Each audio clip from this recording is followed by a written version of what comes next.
fear is only an effect of our soul's fear left unheeded.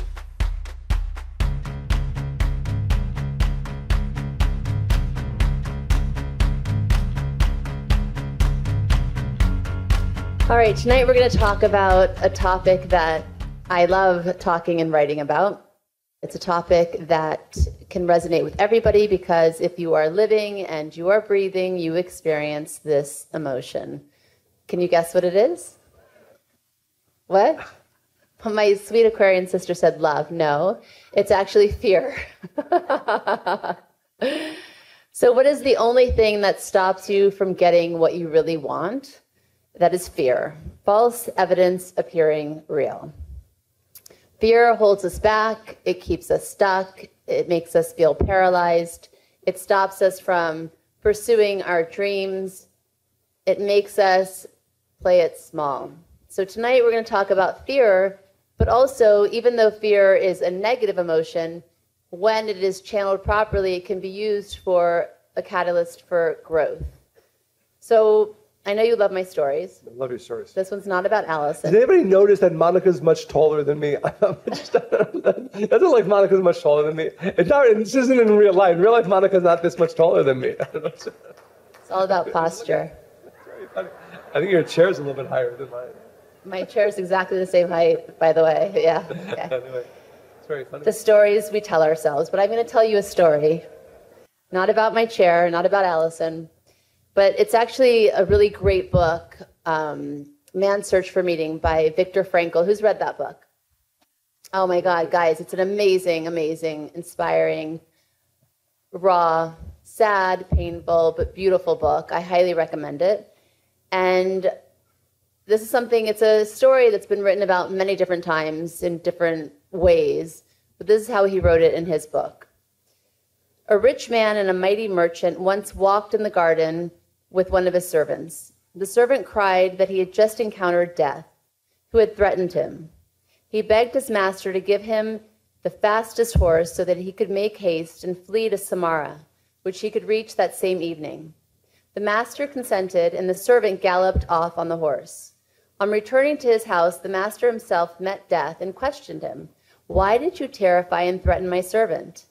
Death replied, "I did not threaten him. I only showed surprise in still finding him here when I planned to meet him tonight in Samara."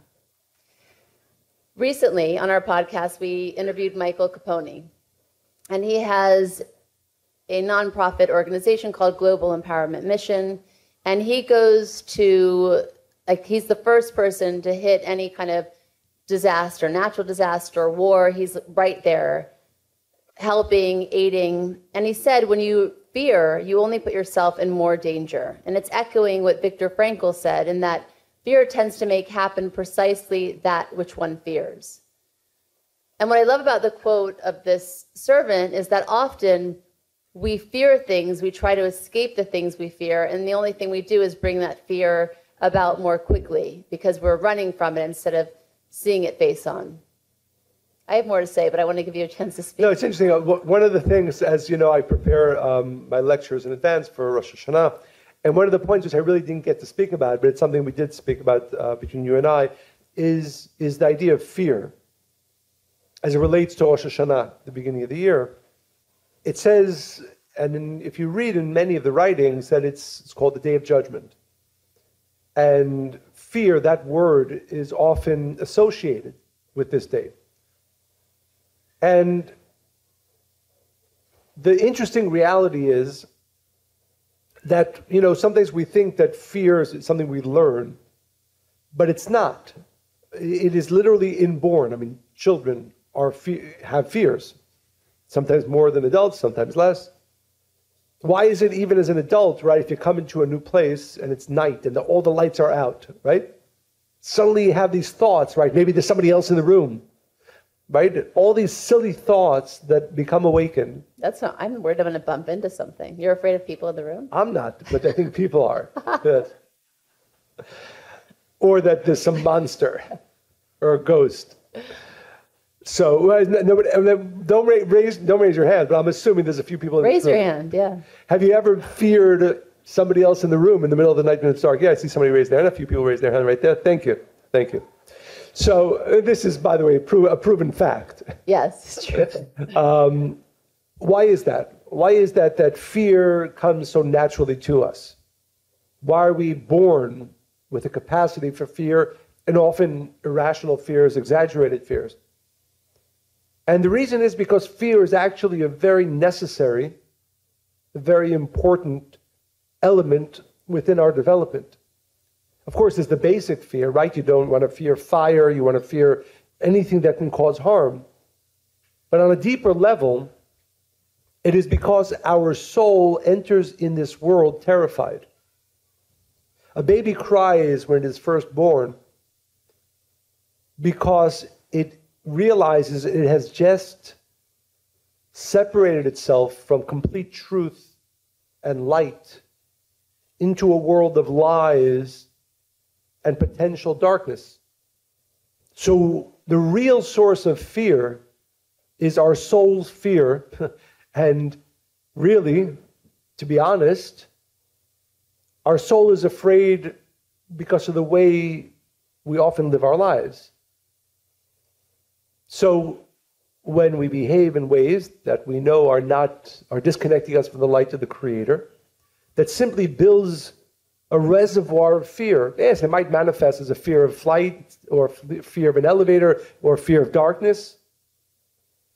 But the real spiritual source of all of our fears is our soul's true and continuous fear, except for those of us who are living our lives consistently in a way that connects us with the light of the Creator, and we refrain from those actions that disconnect us from the light of the Creator.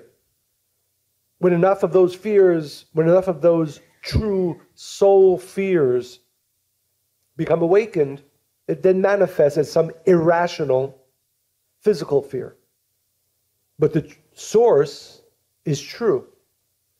And the need for fear is maybe the most important need that we have. Except, again, that we take it to the wrong places and we understand it as a consequence or as an effect of what it is not. And therefore, to go back to the original question, why is fear so important? Why is it prevalent and also important?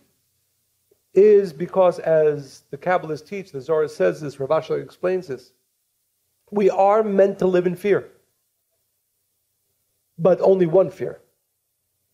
Fear of disconnecting from the light of the Creator. That should be greater than any other fear. So when somebody gets you angry and you want to yell at them, your anger is diminished by your fear.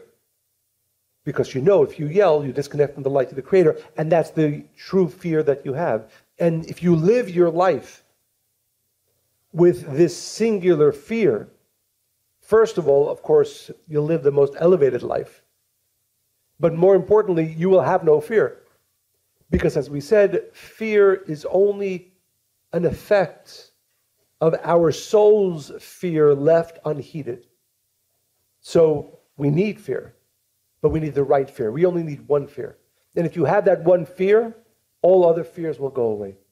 You don't heed that fear, you will see, chas v'shalom, more and more fears develop. It's interesting, as you were speaking, I was thinking about if you were driving in like a beat up car and the wheels are wobbly and the transmission is almost running out and it just seems like it's going to break down. That is how we operate if we're living a life of fear and we're not connected to the Creator, versus if you are fully plugged in, right? And we have fear, but we have certainty in place of the fear. Then you're in a car and you feel secure and you feel like you're going to get where you need to go. It's a completely different way of living. And with Viktor Frankl, part of his book, as I mentioned, he was in the Holocaust.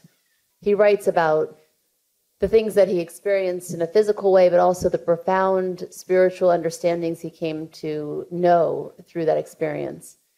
I'm going to share more about him tomorrow because I really was so moved by his story and his experience as he saw it. But he was given so many moments to escape the camps and to be transferred, but you don't know if you're going to be transferred or transported. You don't know if you're going to end up in a gas chamber or you're going to be in a better camp. Or he tried to escape with friends that told him to go. And every single time he was given an opportunity, he didn't respond to fear. If I stay here, that's the end. Instead, he kept saying, I'm going to leave it up to fate. So he said no to the escape. He said no to the transfer. Even when guards said, I think you should take your name off this list. He said, no, I'm going to go forward with it. And every single time he was saved. One camp that he was in, and he wasn't sure if he should allow fate to take its place. And by fate, it's trusting the Creator. Cannibalism broke out. Like the next day or the next week, he found out from people. So over and over again, when he placed himself in certainty rather than in fear, he was always saved, even in the most horrendous condition. And I think that that's the purpose of fear. The purpose of fear is to help us build our certainty and our trust in the Creator.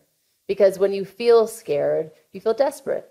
When you feel worried or doubtful or fearful, you're open to new ideas and new possibilities. Fear actually is the catalyst for connection if you try to work through the fear. Unfortunately, we gather fear through life. I'm afraid of this and I'm afraid of that, and then we become a fear-based person. I'm never going to travel because I don't like to fly.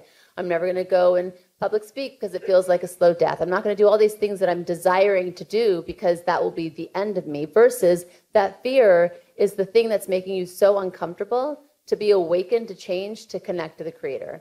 And so when we talk about certainty, certainty is a buzzword. I'm really sure about this. I feel really certain. But what does certainty mean?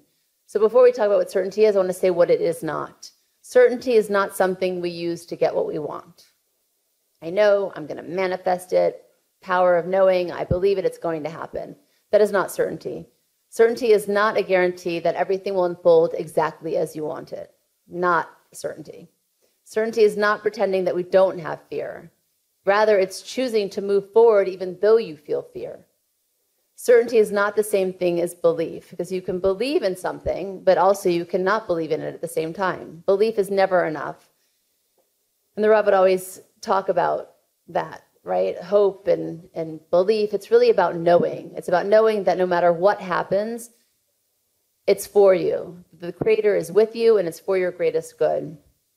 And certainty is definitely not something we use only when we're desperate in a time of need.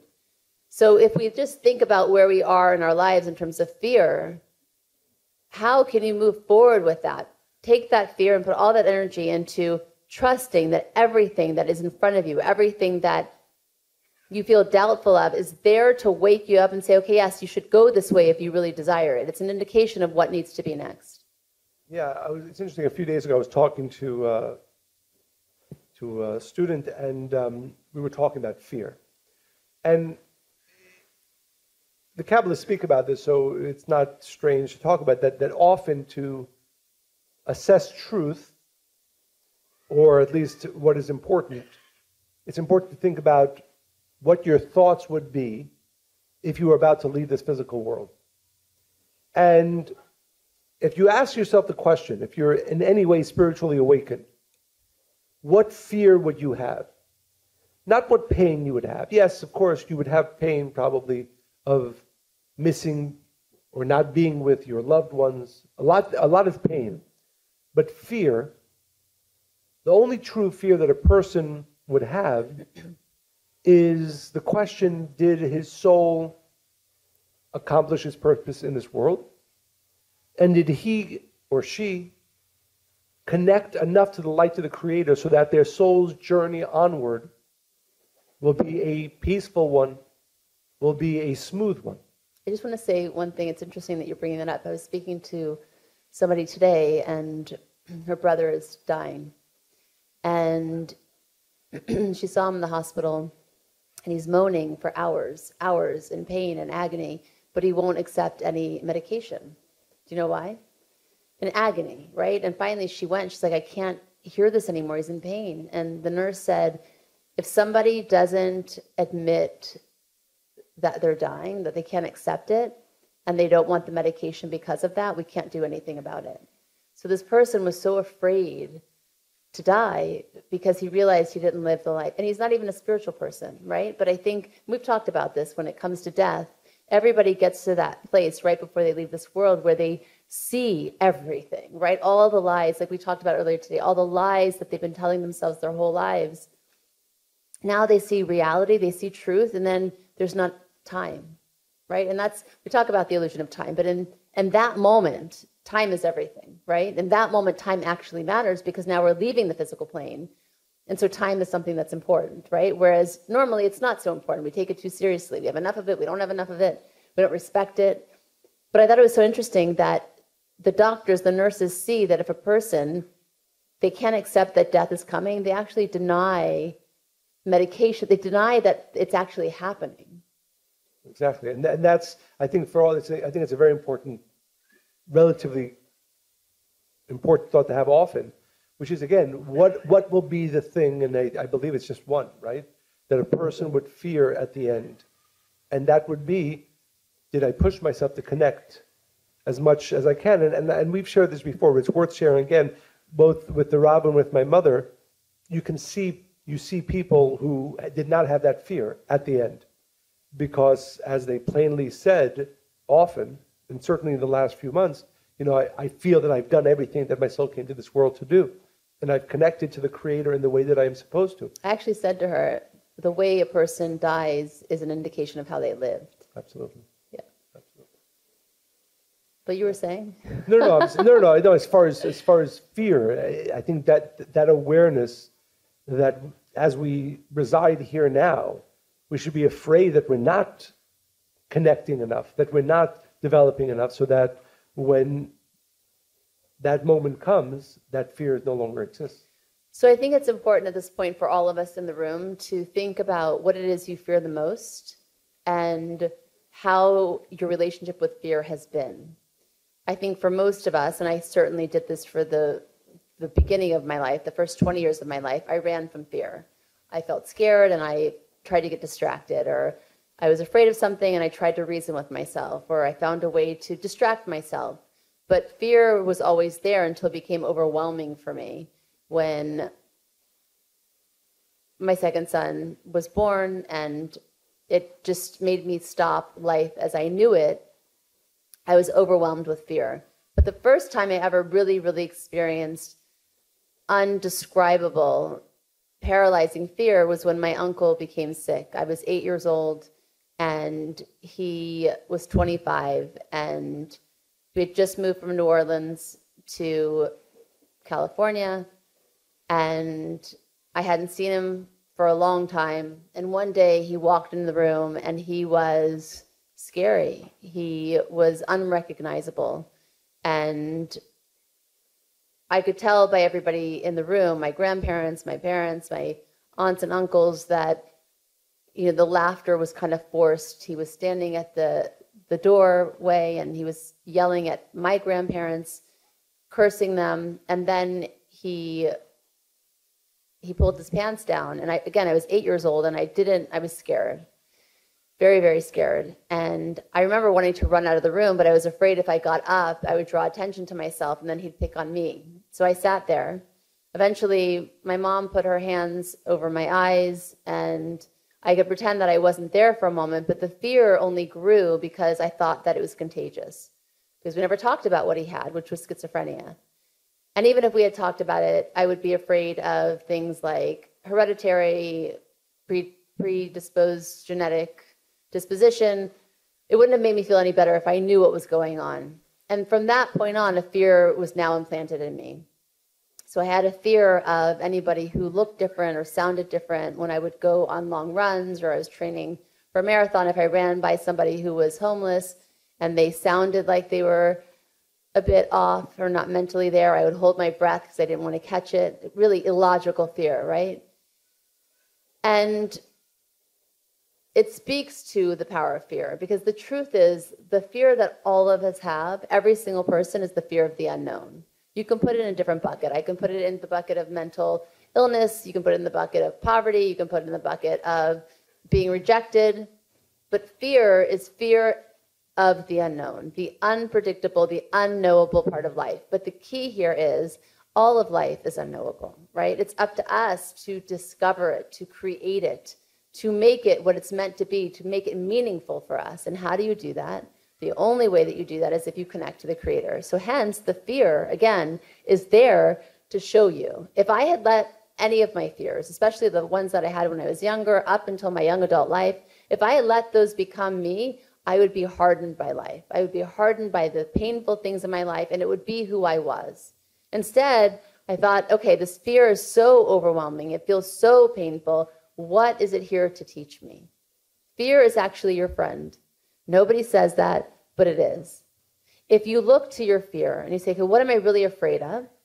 I'm not going to give that fear energy. Now, what can I do about it? And that's why my book's called Fear is Not an Option. When fear is no longer an option, you ask yourself, what is an option? Everything. Basically, everything's an option. When you start to see things outside of the realm of what you are so afraid of, what you are most afraid of means that there's probably something there that you need to do. Me being afraid of catching something of a mental illness would mean that I'm going to make myself small and never tell you what's in my mind, or never put myself out there for fear of what if something happens to me. I don't want to be public, right? Fear stops us in every single way. And I want to share with you, there's one of our teachers, Yehuda, who I'm going to invite up here in a little bit, but it was really inspiring. His daughter was having a bat mitzvah, and they wanted to come to New York, but his fear of flying didn't make it so. And then he felt badly about that. And he's like, what can I do? I said, well, did you ever read this really great book called Fear is Not an Option? He had not. That's okay. So he started reading it, and then he read it 3 times. And then he decided to use one of the tools in the book, which is exposure therapy. And he decided to get on a plane and take short flights, a half-hour flight, an hour flight, all in Florida, where he lives.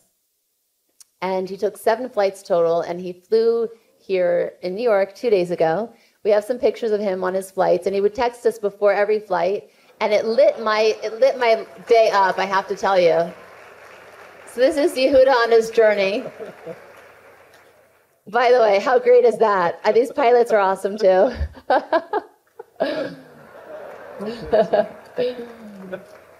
So what Yehuda did is exactly that. He took his fear, and I said to him, would you rather play it safe your whole life and live in Florida for the rest of your life and never travel anywhere, never have new experiences, never put yourself out there because you are giving all your energy into this fear? And by the way, the fear then became another fear and another fear and another fear. So he decided to take the bull by the horns and really put his fear, all that energy, into connection and certainty in the Creator. And he really is living what we are sharing now. So let's invite Yehuda up to the stage. Woo! You can hear us fixing it here.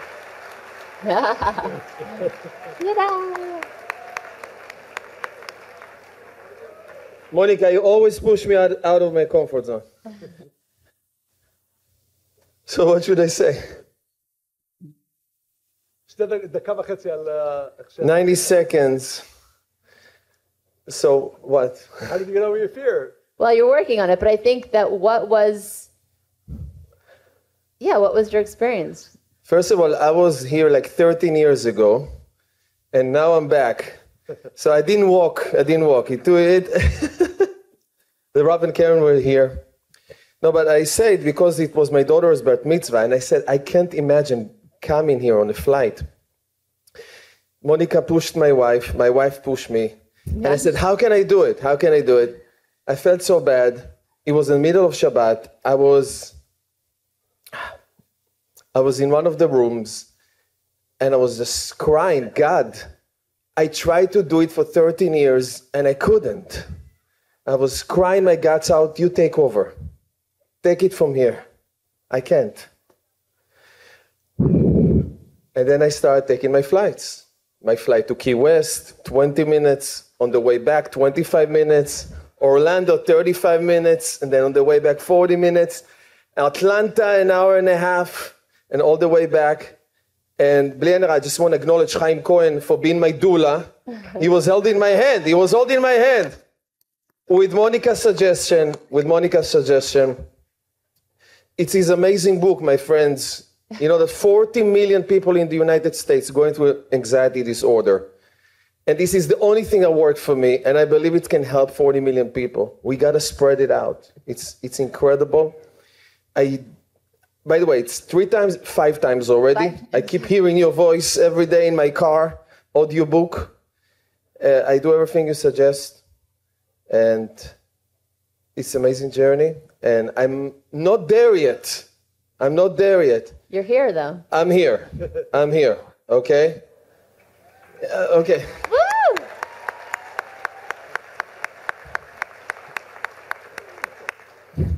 It really is. I'm getting there, Bezat Hashem, like with your giving birth to Abigail. And I did everything you did In labor? to give birth. Almost everything. Every flight is like giving birth. I don't know. I feel like I'm going to die every flight. I don't know about that. But I'm Part you did not experience. I will never be able to give birth. Never. I don't think so. I used everything you told me about your process of giving birth from the first, second, third, fourth child. For me, it's all about the airplane, but the idea of reaching the level of surrender. Every time I take a flight, I reach a higher level of surrendering and connecting with the Creator. And that's the most beautiful feeling in the world, because that's the cure. That's the cure for all fear.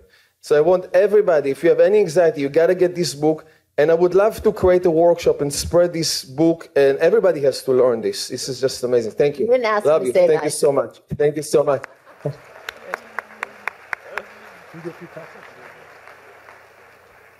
Thank you, Yuda. So now we have time maybe for 2 or 3 questions. We do. I just want to leave you with one question for all of you. Every day, wake up and ask yourself, what would I do if I wasn't afraid? What would my life look like? What would I do? What would I spend time doing? What would I create? How would I live? And then go do that. Honestly, every day for the next 40 days, wake up and say, what would I do if I wasn't afraid? And go do that. It works. And now we have time for a few questions. We already have our first question here. Oh, I always love to see you. Hello. Hello, everyone. For those of you who don't know, hi, Michael, Monica. My name is Mordechai. I'm from Los Angeles. And last year, I had a test for university that I failed in February.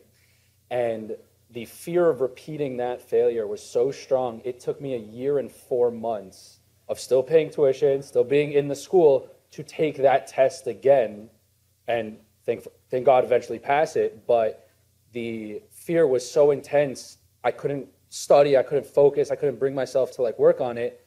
How do I stop that from repeating should I fail again in the next class or with anything else? I mean, I want to hear what you have to say too, but I think that the problem wasn't that you failed, but that you thought you were a failure. Because if you failed, you try again. But if you found that that was somehow a defining moment for you, that that's who you are, that's what paralyzes us. So it's really just about a false belief system that now you are a failure, and so why try again? Yeah. And I think it's an indication, like, who do you want to be, right? If you ask yourself that question, who is it really that I want to be? You're not going to, I think, allow yourself to waste that time. Because ultimately you're going to do it, right? If you have a big enough desire, you're going to go after it anyway. But yeah, those are all the stories that fear tells us. Don't try. Yeah, I mean, related to that, one of my favorite ideas is that you can never fail unless you give up, right? So you can fail 1,000 times. If you haven't made the choice to give up, you still not failed. You're just on your 1,001 try. And I think it's a very important lesson in life in so many areas, right? I mean, whether it's in relationships or our spiritual work or every area of our lives. I think that's the consciousness, which is the important consciousness. If it's something worth doing or accomplishing, it's worth failing 1,000 times to get there. If it's something not worth doing, yeah, like I tried skiing a few times. I failed at it, and then I don't plan on trying. Once, really? A few times. A few times. I cross-country ski, just to be clear, just no downhill skiing. But the point is, if it's something that's important... That was a funny story, though, actually. Yes. So I'll tell you, I'm going to tell the story. We were in Switzerland, and this is 8 or 9 years ago now. Everybody else was skiing, and there's a funny story with David. I don't know if you want to tell that one. But we were with friends there, and the friend says, why don't you take a ski lesson? I was very happy to be, sort of walk in the snow. It's a beautiful town. So I said, okay, I'll take a ski lesson.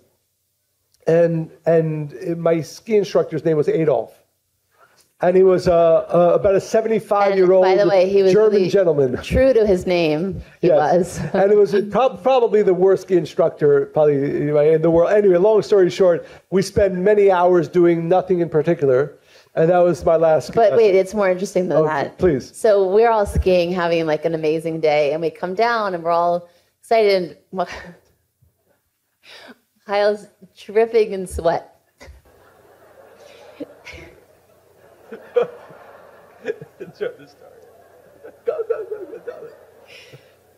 Sorry. Nothing to be sorry about. To our shock, for the 3 hours we had all been skiing, Mikhail had been doing the side step up a little slope, a little like from the floor to the stage, like a little. He said to him, "Tell Adolf, you're not learning anything. This is not fun." So he wouldn't say anything, and I went over to him and I said, I don't see how this is, like, he's not going to want to ski. Like, this is not beneficial. Adolf did not want to hear anything from me. I walked away, but that was the beginning of the end of that. Anyway, but you did great. Thank you. So the point being, of course, there are certain things in life that aren't so important.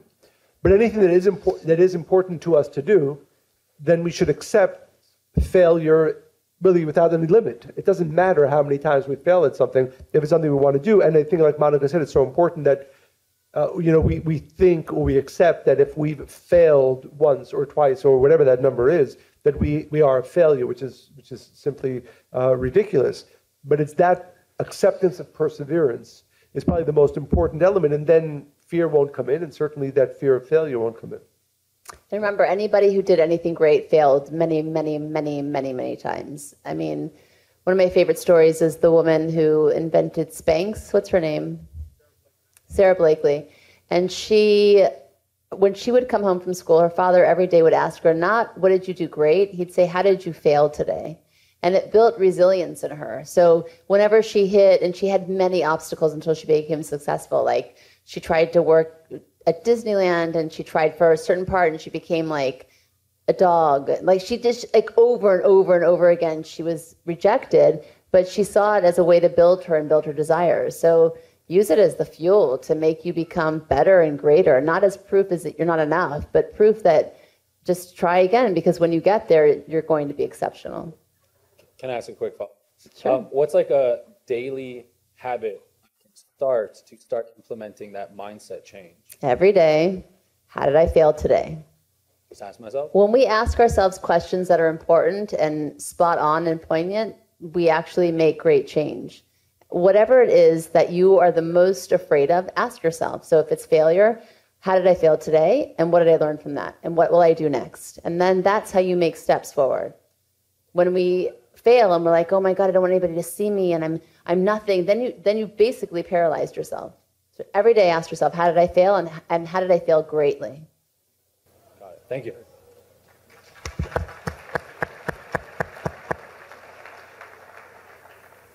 Hi, I'm Heidi from Mexico, and this question is for the sake of sharing. I have a friend who's going through a tough time. She got married a year ago, and she's moving from Querétaro, Mexico, to Dallas, Texas. She's got a beautiful new home with her new husband, and she's now like really crying, wondering if it's gonna work out, because she loves living where she does now. So what would you say to her? What she needs to ask to herself, or how can she overcome that situation? I don't know if it's fear or what she's going on, but she's going through a really difficult time. She thinks she should be happy, but she's going through all these questions, doubts, not sure how to explain that. No, I was going to say, it's a very good question, because I think, not knowing too much of the details of her life, but often people refrain from taking big steps in life because they're afraid of the unknown, right? She knows the life that she has. She doesn't know the life that she's going to have. It seems to be good, but who knows, right? And fears come in. Monica and I often had this conversation. We were living in Los Angeles, and we were talking about moving to New York. And we knew what life in Los Angeles was like. It was okay. But we also believed that there could be something more important for us to do if we moved to New York for many different reasons. And the thing we always said to ourselves is, we said two things. We said, first of all, we're not making a decision forever. We're making a decision for now. And be open and curious to new things happening. You know, I think, and you find this in all areas of life, in a relationship, in work, and certainly even in spiritual work, where people stay within the confines that they know simply because of the fear that what if I step outside of that, that'll be the fears that, oh my God, what might happen? Well, if it happens, you could always step back to where you were comfortable or to where you were before. But I think really a spiritual life, actually, which at the foundation, is the desire to always be doing new things. Always be doing new things. Not every single one of those new things is going to work out. Not every single one of those things is going to be successful, but it's a different mindset. And you know, I often quote Rav Ashlag, who says that the Creator loves new things. And that's true spirituality, and it should manifest in all areas of our lives. You know, you meet people, who live in the same house they were born in, or live in the same house they got married in, and it's now 40 years later, and they're living the same life. And that might be good for some people, but I think for somebody who's truly spiritual, which means that they're always desiring to expand, you take those chances. They don't always work out. You're curious about what possibly is further out there. As an aside, I don't know if anybody's seen, there's a documentary on Apollo 13, which is really, maybe people saw the movie or know the story, but it's really an amazing story. And you meet three astronauts, who were willing to literally go on what was basically a suicide mission for the possibility or for the need to discover something new, to experience something new. Of course, I'm not saying that we need to take those type of extreme chances, but I think it is important for all of us to be asking the question, where's the new thing? What's the next new thing that I'm going to try, spiritually, physically? Because that's what expands. It expands us as individuals. It certainly expands our soul. It expands our vessel. So all that to say that I think new things are exciting. It doesn't mean they always work out. And like we said, when we moved to New York, we were like, we're not making a decision forever. We're making a decision for now. But for all of us, I think the thought is, I want to live a life of newness. And that means that I'm going to take chances. That means that I'm going to take steps into things that I have no idea what the consequences necessarily will be, because I want to be expanding all the time. To echo that, when we moved to New York, it was really hard for me and one of our kids. Everybody else was like, this is great, Dunkin' Donuts on the corner. This is like everything was so fun. It was really hard for me. And so I questioned the choice to move for a good year to 2 years.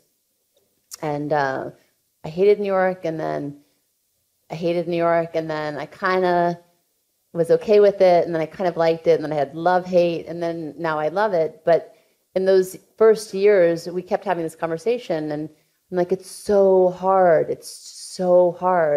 But I always went back to the why, right? Why did we decide to move here? And the why was always consistent. We believe that we can affect more change in the world by living here, right? For many different reasons.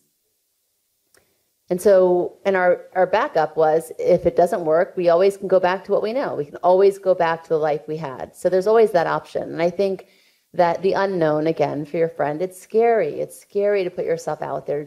We get comfortable. We like our routine. We know our doctor. We know our dentist, where we get our nails done, whatever it is, where we get our coffee. It's scary. But if you have a desire, like a little pull to try something else, try it. You can always go back to what you know. So that's the first part. And one of my favorite quotes is from Nietzsche. He said, if you understand the why, you can always bear the how.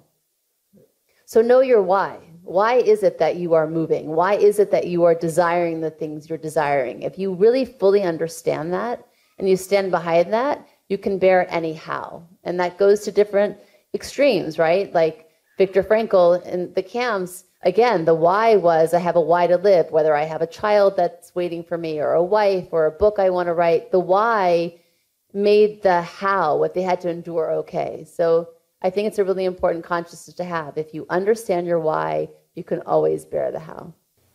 Thank you so much. Thank you. So we'll do one more. Hello, my name is Keegan. I'm from Oregon. I just want to first say thank you so much for the work you guys do, and your podcast has impacted my life tremendously. So thank you, Keegan. Can I just ask you to speak a little bit louder so I'm not sure all our friends can hear you in the room? Yeah, no problem. Okay, so my question kind of has two parts, but it should be short. The first part is, did you reach a certain level of certainty and surrender where fear literally just didn't come up anymore?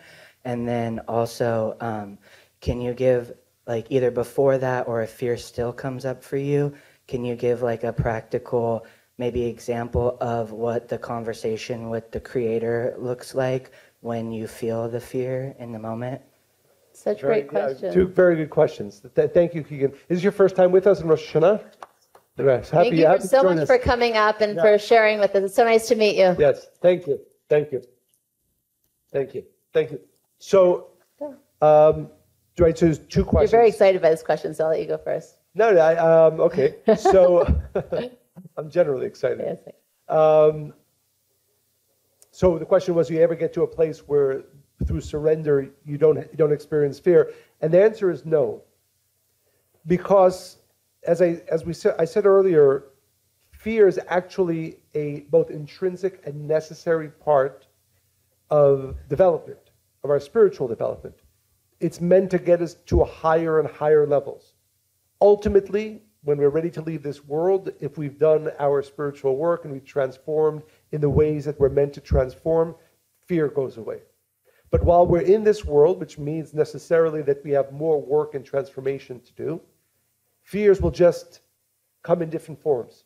Yes, probably things that for me at a lower level, well, they will no longer cause me fear at this level, but then other things of a higher level will cause fear at this level, only to push me to grow and develop further.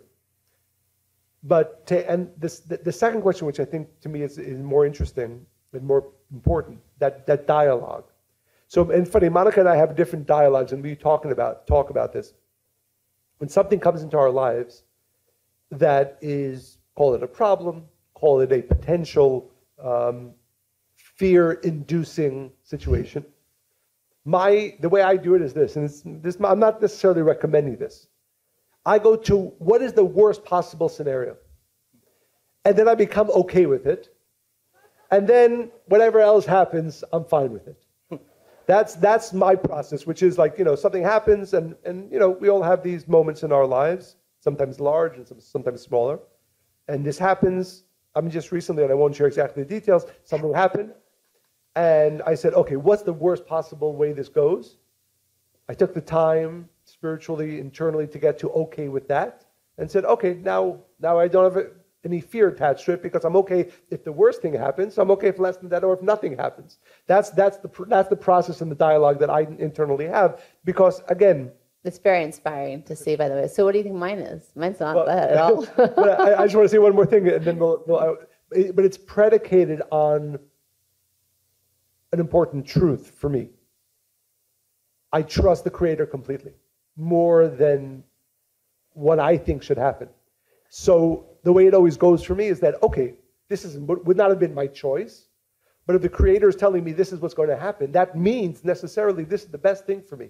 So I find my way to be okay with that, right? But it's predicated on the understanding that the Creator knows much better than me what is actually best for me, and my life process is to embrace and surrender to what is best for me, because if the Creator is bringing it into my life, it must be the best for me.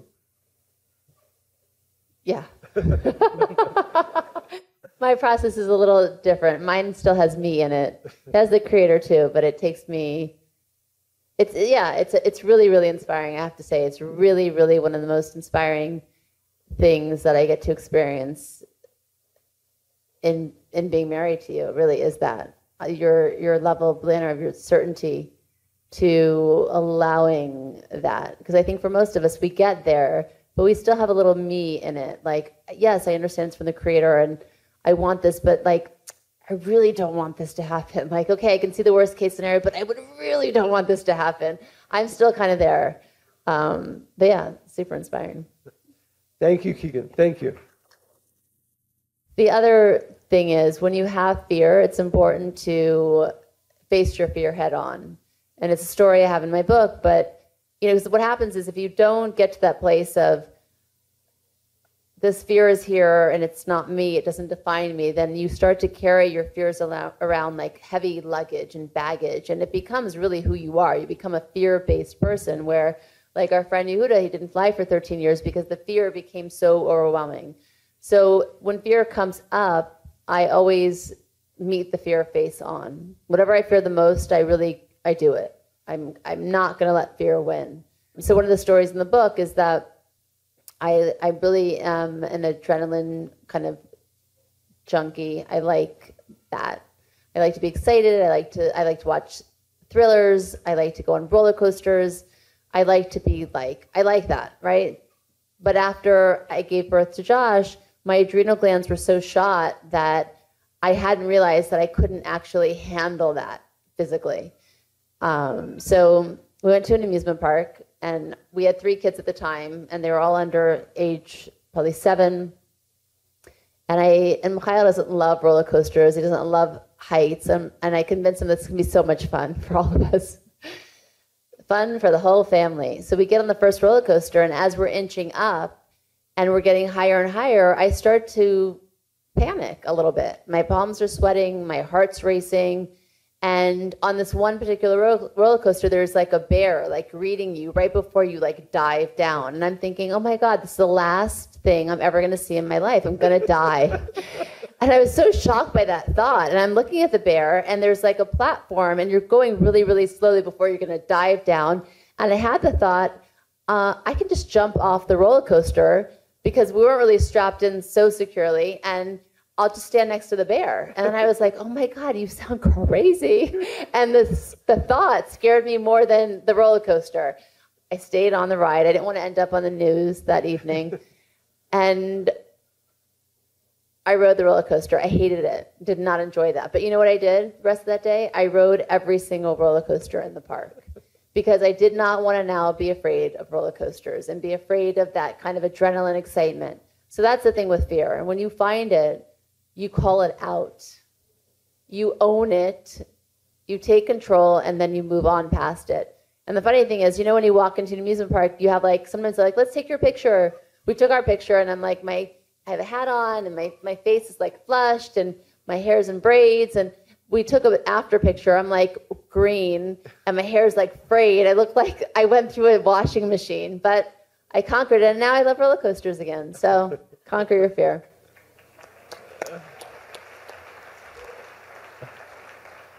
Thank you, Jeff. Thank you, Jeff. Keegan and Momo, for asking the questions. And as we always say, yes, and Heidi as well.